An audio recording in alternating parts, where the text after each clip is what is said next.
Welcome back to Refuting Unitarians. Today we're taking a look at one of the common objections from Unitarians, and this comes from 1 Corinthians 15, particularly verse 28. But we'll go ahead and start from verse 24 and go down to verse 28.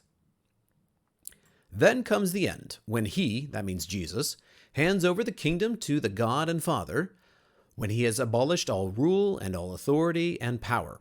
For he must reign until he has put all his enemies under his feet.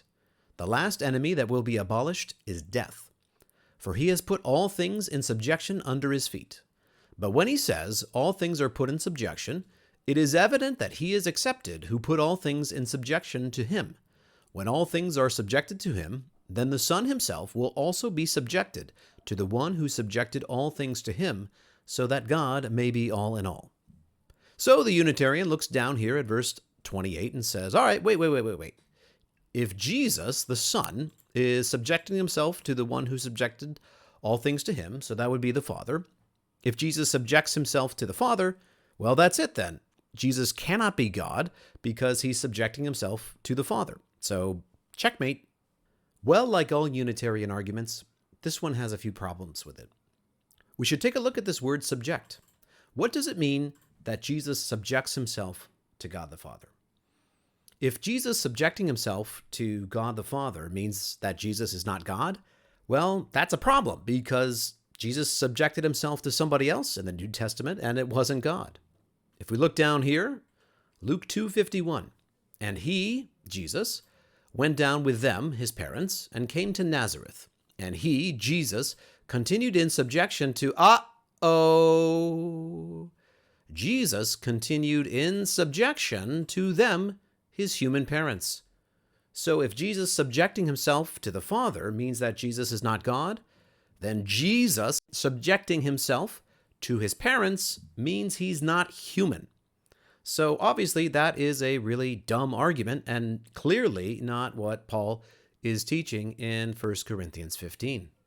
Another problem with the Unitarian argument is verse 28 says, the Son himself will be subjected to the Father. So wait a minute.